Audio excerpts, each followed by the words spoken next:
Hello, everyone. Welcome back to another episode of the Laravel News Podcast. This is episode 125, and joining me, as always, once again, my wonderful, if not beautiful, although maybe, co-host. That was rough. That was a bad one. Sorry, dude. Should we just redo that? Because I just didn't want to be weird and call you beautiful. I don't want to be weird and call you beautiful, but I just sort of did. I'm not saying you're ugly. It's weird for me to call you beautiful, right? I don't know. Sorry, dude. Keep digging. Keep digging. Are we still friends? We're still friends. Right. We've been through much worse than this. You've called me worse than that I've before in many person. Things. In person, in public, in front of other people. Yep. You deserve it, true. to be honest. Have you heard the latest? It's true. The latest Australian thing. There was a man. He was fishing on a lake, and a fish, an 18-kilogram fish, right? In pounds. You're gonna have to convert it for me. Is 39.5 pounds. This fish jumped out of the lake and slammed into this guy's chest and killed him. My gosh. It collapsed his lung or something, and that's a 40-pound fish. It's a 40-pound fish. So even the things that are in the water are killing us here when we're not in the water. Imagine who are terrified of our wildlife. Yeah. So you go to the gym and you get one of those big 45 plates. Imagine that launching out of the water and smashing you right in your rib cage. That's what happened. I actually looked up videos of that happening. That mackerel is what it was that killed him. Kingfish mackerel. I looked it up, and there's videos of these things jumping out of the water and hitting people. Yeah. It's crazy. It's just weird. They're so fast. It's definitely not good for business. Not good for business. No. But hey, we should focus. We're 2 minutes in. We should focus. Let's do it. Well, everybody, we've got a couple releases, some news, some packages, some tutorials, as always. So we will start right off the bat with Laravel 7.23 being released. So Laravel 7.23 was released on August 5th, I believe, a little while ago. August 4th, actually. And we've got a couple interesting items here. So we've got dynamic slot name support. So Lennart Karstens Behrens contributed support for dynamic slot names using a colon prefix. So you can have a X slot, and you can have the name be not something that's set statically, but you can have it set to a variable that's passed in as a prop. So this is interesting. There's some discussion about it in the pull request there between Lennart and Dries. And so Dries seemed to like this one. Dries is all about the blade components these days, right? He is. He's got this whole... so what has he got going on? It's like a course or something, or is it just a package? It's a package called Blade UI Kit of... He started with taking over Adam Wathan's Zondicon. I don't think it was not the Zondicons was the name of it there. Blade SVG, right? Thing. He had the Blade SVG thing. So he's taken over maintenance of that, and it is now morphed into the Blade icons. And also this Blade UI Kit thing. So it's going to be essentially a set of more or less renderless components. So you can do whatever design aesthetic you want with them. And it will just provide you some ready-to-go components that you plug your things into. So that will certainly simplify a lot of things in terms of building out your forms and page scaffolding and skeletons and things like that, because it's here it all is, and you can just shove things in. So that's one thing that I always find tedious between applications is forms, where you've got to have an input type equals text, 100%. And then you've got to specify all that, and then all of your classes if you're using Tailwind to get them all consistent, and then obviously you don't want to litter your page with all of this copy pasted stuff. You want to extract components so that it's all consistent everywhere, and that way if you ever need to change anything, you can just change it in one place in your component and it updates across your application. So absolutely, definitely a handy thing to do, especially if you're using something like Tailwind or some other Tailwind utility first library for your styling. So looking forward to that. I know that he's working hard on documentation at the moment, so hopefully we'll see some of that good stuff in the near future. Very cool. We also have plain mail and notifications. So in notifications, previously you were not able to provide a plain text alternative. So I think the concern here was that certain spam screeners would give a less favorable score to emails that did not come through with a plain text version as well as an HTML version. So if you provide both, there's actually a better chance that you're going to get deliverability. So Yeah. Julius Kiekbusch contributed this ability to define a plain text email notification in addition to the view that you will provide with that notification. We also have Guzzle's sync option with HTTP fakes. So this is interesting. I actually looked up what this is, and I know you've been using HTTP fakes just this last week. You were sending some code around, and it was looking really cool. But this Guzzle sync option, basically what it allows you to do is specify a location in your file system or a stream where it will save the response of the body. The response body too. So it works with the HTTP client that Laravel provides now, but when you do HTTP fake, it stops working. So you can't test that it's working, right? So they give a little example here in the pull I think it's probably in the pull request, but this is just a little example that we'll link up in the show notes. So you can take a look at how that works. But I thought it was pretty interesting. Learned that today about what Guzzle Sync is. And that was Soars Otjes contributed that. And I learned something else here too. There's there's actually 4 new query builder methods. So Ernest Cavadras contributed 4 new query build methods. There's where between columns, or where between columns, where not between columns, or where not between columns. So basically what you can do is you can say, look at these 2 columns and look at their values, and then look at the column that I'm giving you, and this value should be between those 2 values, right? So maybe you have like a minimum order account and a maximum order count, and you want to make sure that the value that the customer is trying to order is between those 2 values, right? Something like that. So instead of having to specify that in 2 different queries, you can just say where between columns and make sure that it's that, right? Yeah. So there's it's similar to the where column method that already exists, which I also didn't know about, but just learned about today, which is pretty cool. But it's where between columns. Great. I think that's all of it for Laravel 7.23, but some really good changes in there, some pretty significant stuff. So that was a good one. Absolutely. I think we also had 7.24 and .25 in the last couple of weeks, but nothing to do about those at the moment. Let's see if we can quickly dig up the changelog. So 7.20, well, we're going to have to go further into the future. Log.laravel.com. You got it? I don't know that there's 7.24. I don't see 7.25 on here. Interesting. Maybe nobody's written about it yet. Yeah, maybe there's nothing. There's definitely, there's a .24 and .25 tags. So they're out. There were things that happened in them.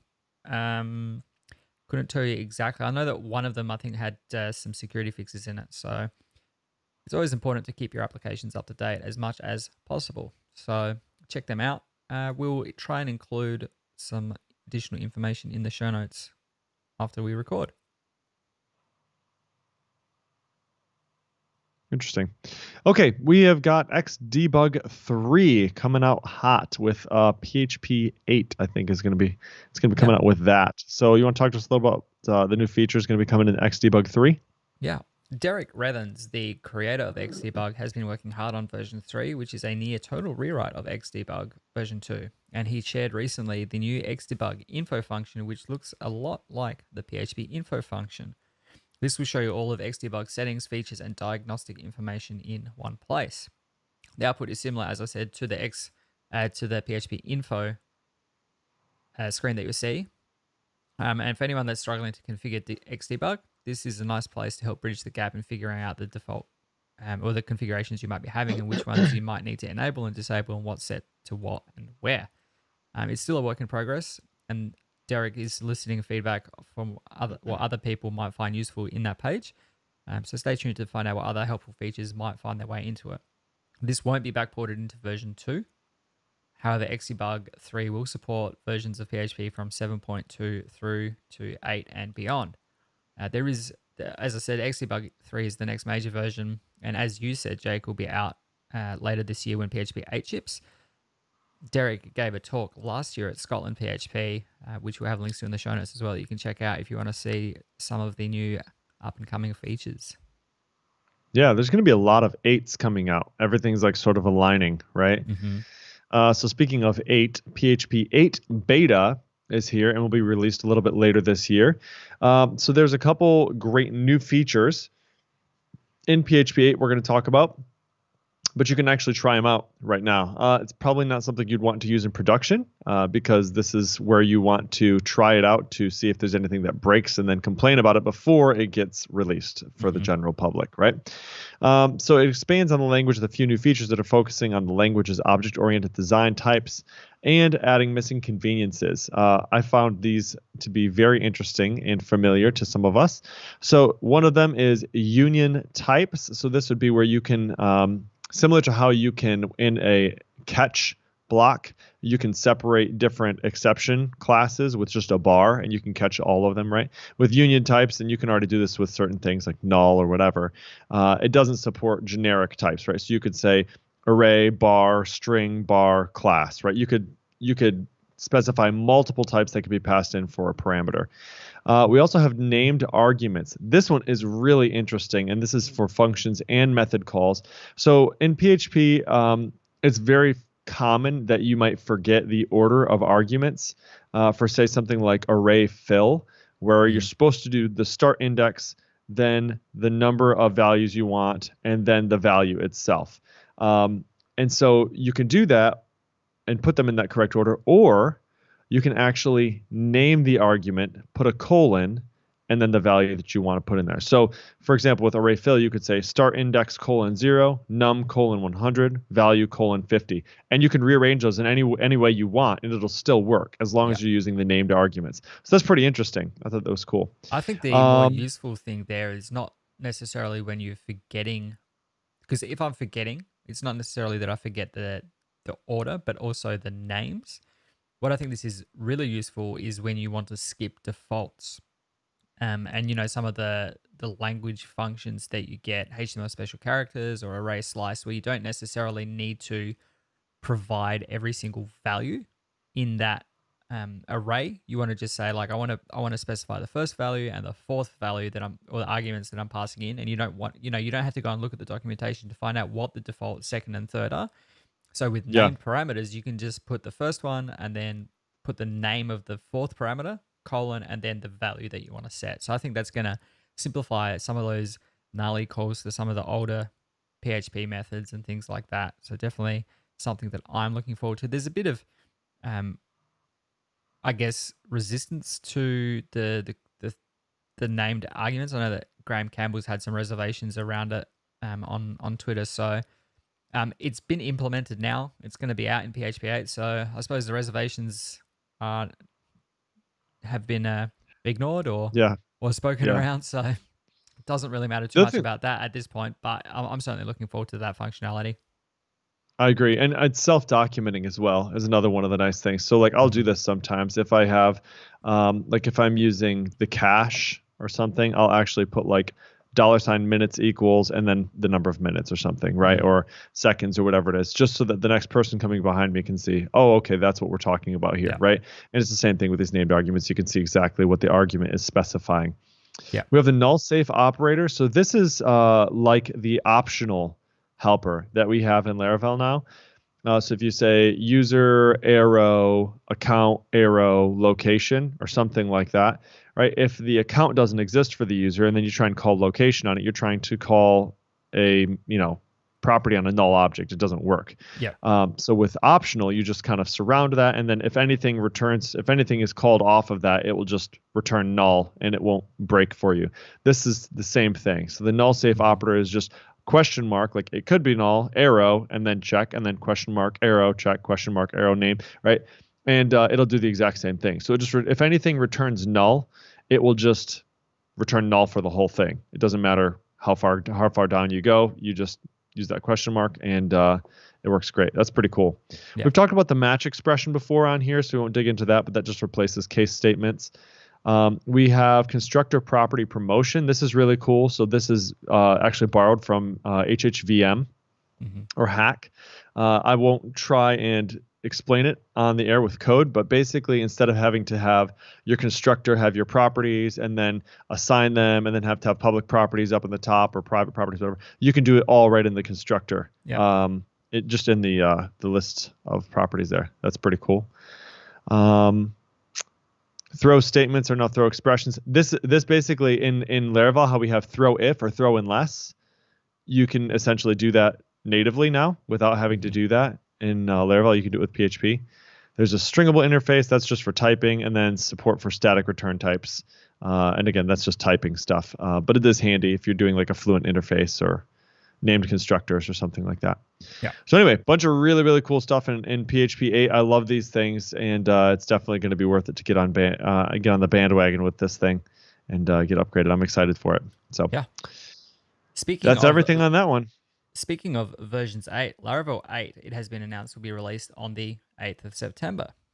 Taylor announced recently on the 5th of August that they are planning to release Laravel 8 on September 8th, and they're expecting the upgrade time to be between 10 and 15 minutes if you're moving from Laravel version 7.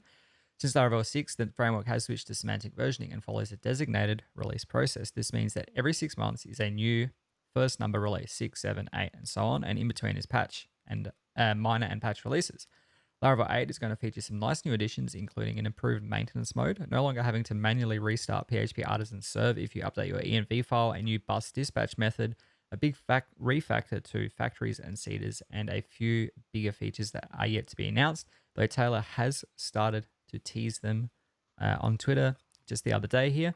At the time of this recording, I did message Taylor with my suggestions to dead air. I saw that he read my message but did not reply to it. So, yeah, hey, dude, I'm I can't looking forward to imagine this how stuff. many messages he gets Yeah. during the day, right? Yeah. I so like try and like limit my Telegram chats with him because I just don't feel like I don't want to annoy him. I'm sure he gets tons of people hitting him up. Yeah, so definitely looking forward to that. The branding is back. The teasing is back. Taylor has kept these things close to his chest. We're probably, 10 days away from Laracon US now, so we'll hear more about those secret things very soon. Keen to hear what they are. And that's Laravel 8. As I said, September 8th, it will be released. So definitely looking forward to that.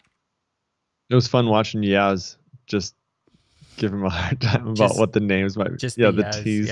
Yeah. It was. He's at what is it, Laravel Jest?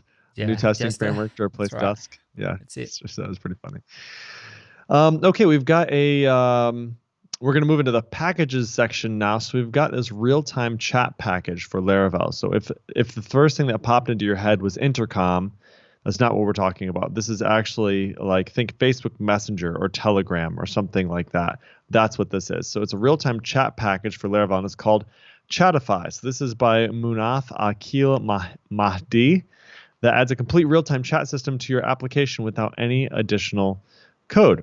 So it uses Pusher in the background. It has things like users in group chats, real-time contact list updates. You can have favorites, all the things that I won't go through the whole list, but all the things that you would think that would come with a chat app, they are available in there. And so this looks pretty cool. It's free to use, free to contribute to. It's obviously open source. So check that out if that's something you might be interested in. We've also got some debug bar stuff, one of our favorites. What's going on with that, Michael? Good question. What did you say? I was not listening. Sorry, I got distracted. How awful. No problem. You're reading about your footy team, aren't you? No, my footy team was awful this week. I want to talk about it. Sorry. I'm sorry to bring up a sore subject. We're on Laravel Debug Bar. Debug Bar, of course we are. Laravel Debug Bar version 3.4 added a beautiful new dark mode. Existing users with system preferences set for dark mode will automatically start seeing the dark theme after updating to version 3.4. The feature adds a theme configuration option with 3 possible options: dark, light, and auto. And what's neat about auto is that it will respect your system preferences by using the prefers color scheme media query. Part of this update also includes the Dracula dark theme for Highlight.js to make it a bit more readable and easier on the eyes. Dark mode builds on the significant UI updates that we saw earlier this year for Debug Bar, and it's great to see these UI improvements for a tool that so many Laravel developers are using every day. I know I certainly am using it. Absolutely. It's like on every one of my screenshots because I forget to hide it while I'm in development mode. But I take a screenshot, it's like Debug Bar. It's like, dang it all. It's collapsed and it's just in the bottom left corner, but yeah, I Yeah. use it. We use it on everything.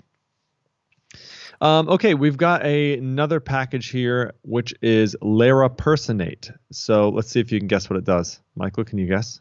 Does Larapersonate. it allow you to impersonate a user? Boom, you got it. Beautiful. So this is actually if you don't have the ability to do so if let me say it this way, if you have the ability to do this in some of your apps and not others, you realize how crucial and annoying it is to not have it like because you're used to having it in something else. So I know we have this implemented for some of our applications in our local and like in our internal applications, but not for all of them. And it's such a pain when I'm in one Yeah. of the ones trying to figure out what's going on for a user and I can't get in as them. So this package attempts to make that easier. So it allows you to log in as a different user quickly. This impersonation package is inspired by via creative slash sudo su, which is no longer active and still has some planned work to be done, such as unit tests, UI improvements, and supporting role-based features. But this project's listed features at the time of this writing include the ability to limit the number of users displayed, to have a search form from all of your users.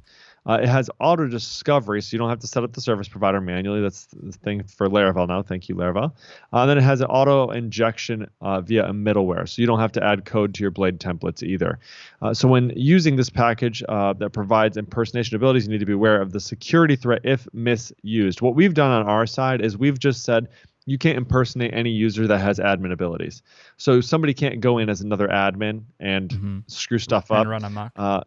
Exactly, run amok. So we say you can never impersonate a an admin user. So obviously, with something like this, it could have serious security implications if it's being misused. So make sure you are careful about that. We do actually have another couple alternatives listed in this blog post here by Mr. Paul Redmond, everyone's favorite human.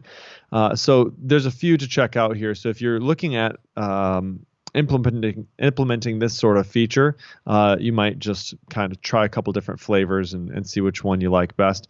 But the person who implemented this one or created this one is Supian LDZ. So thank you very much for that. I did want to give one other shout out too. So there is if you're using Nova, which I am for a lot of things, there's a really great package for that called Nova Impersonate. So you can just add it to your users and it will just create a little like a little spy icon. So as you're going through your users table, you just click the little icon and it will pop you into the application, and it will keep on the top right hand side. It'll say like you're impersonating this person, so you don't ever not know that that's the case, right? So that's a really nice one if you're using Nova. I would suggest using that one instead. But this is a good one as well. So there we go. Beautiful. Next here, what have we got? Direct printing for Laravel apps. Laravel printing is a package by Randall Wilk that allows your web application to send PDF documents or raw text from a remote server to a printer on your local network. At the time of writing, this package supports a print node driver with others planned that powers the communication between your web application and printers. If your mind is still trying to make sense of how this works, there is an example in the article that we're willing to in the show notes that tells you more about this. But there are some cool things you can do with this package. You can list printers, find specific printers, and get a configured default printer and printer ID. And if you have a receipt printer, you can print them with a provided receipt printer class. You can learn more about this package, get the full installation instructions, and view the source code on GitHub. We will, of course, have links in the show notes. This is really handy if you're doing like a web-based checkout application that you want to print to a receipt printer, Oh yeah. or if you're wanting to, like you, for example, you're generating claim forms and things like that. You want to just jam them straight to a printer without having to worry about, the user clicking on print and making sure that they've removed headers and footers and all that nasty stuff that, you only have to do once, but definitely something useful if that's what you want to do. We are in a paperless office where I am, so we don't do any of that, but certainly handy. Certainly Yeah. handy.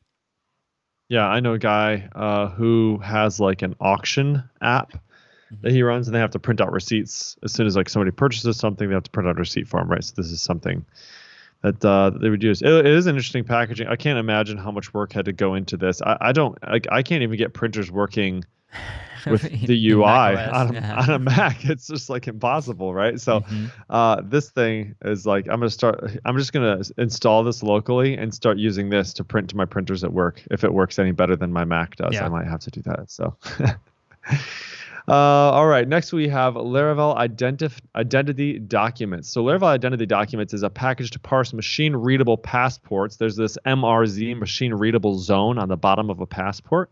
Hmm. And it's sort of messy. I don't know if you've seen this before. It's like a bunch of arrows, right? And it would be hard to parse unless you had something like this to kind of do it for you. Maybe it wouldn't be that hard to parse, but in any case, this certainly makes it a lot easier. So what it does is it looks at that MRZ and it looks at the check numbers which are in there as well. So like I'm sure like with these numbers, similar to how you have with the credit cards, you have like this checksum number at the end that makes sure that it gets it correct.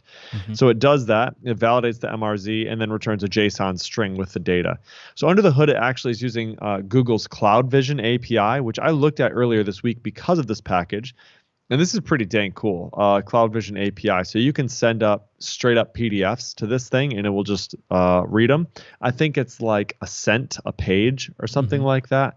So obviously, like if you're doing a ton of scanning and OCRing and things like that, it could get expensive. But this was really interesting. So in any case, you're going to have a cloud service account, a Google Cloud service account in order to be able to use the package. But if you just say identity document : parse, and then you pass in a request, and that request has a couple images attached to it, like a front image and a back image, it will take those things, parse the MRZ and all raw text found on the images, and then it'll pass it back to you in a JSON payload. So if you are needing to do something like that, this would be very, very useful for you. Very interesting. Oh, Google's always working on these cool and exciting things for I don't know, all kinds of different stuff. So definitely something worth checking out if you want a weekend hack project. Even outside of like the whole identity documents thing, like this Cloud Vision API is really incredible. It can Yeah. detect objects automatically. It can so like somebody can upload an image to you, and you can say, oh, we have products similar to that or something, Hmm. right? Like, um, it's just really really neat. It can also it does the machine learning as well, right? So you can label certain documents. You can say you can train it and say like this is what a police report looks like, and then you could scan through a bunch of documents and it'll pick out the ones that it thinks are police reports based on what you've trained it Yeah, with. But it's very reasonably priced and pretty cool. definitely. Yeah. The last thing that we have here is some Tailwind CSS tips and tricks from Jason Beggs. This article was inspired by a tweet from number one Laravel employee Mohammed Saeed, where he decided to write the post detailing how to resolve issues that developers might run into when using Tailwind. Most of the problems can be solved pretty easily, but you need to know a couple of the classes to use in the right spots. So Jason goes here into detail. Hello? I was gonna hold you for 1 second. Hold me. Okay. Hold me. This is But it. like, be socially responsible. Sorry. Okay. I just want to clarify. You said that Mohammed is the number one Laravel employee. Just want to Yes. make sure we clear this up. Is he the number one Laravel employee, or is he Laravel employee number one? Look, I don't want to get into favorites. That's for you. That sounds like the kind of thing you would do. All of the Laravel employees are equal favorites to me. They're That's all right. number Just one like in my eye. Taylor doesn't have any favorite kids. He doesn't have any favorite team members. They're all equal. They just have I'm different talents yeah, and abilities. They're that's all right. equal. They're all number Yep. one in their own way. That's right. I'm gonna have to learn to not have a favorite child soon. Oh man. Yeah, it's I've only crazy, got one. right? I've only got one, but soon Yep. it's gonna be two, and then I'm gonna not Soon you allowed to will. pick favorites apparently. You will. No, I'm just Yeah, kidding. You won't. definitely. So anyway, back to Jason's article. Sorry. Go ahead.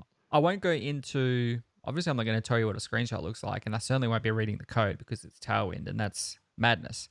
But what Jason does go into is how to center an SVG and text inside a button or link, how to vertically center a div inside another div with Tailwind, how to create a Bootstrap-like responsive column grid using CSS and Flexbox, how to make all divs in a flex row equal height, how to push a button to the bottom of every card in a row, how to create a Bootstrap-like responsive column grid, and that is all.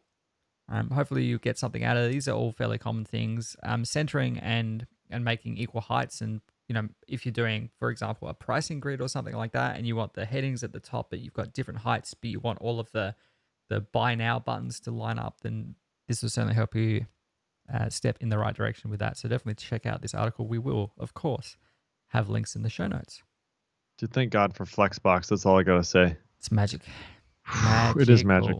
It is indeed. It is indeed. Well, hey everybody, I think that's all we got. And nobody reached out to us this week to tell us about all these amazing community links. Nobody's doing it. So you know what? I just don't know what to do. I don't know. Yeah. So we've got. I'm just going to read off a couple of them. Observers in Laravel, relationship table data with route model binding in Laravel, base Laravel. Let's see, test automation. There's tons of them out here, tons of them. And all you have to do to get us to talk about your amazing, well-written, well-thought-out article is just say something. Just hit us up on Twitter. Just be like, hey, you should talk about this week.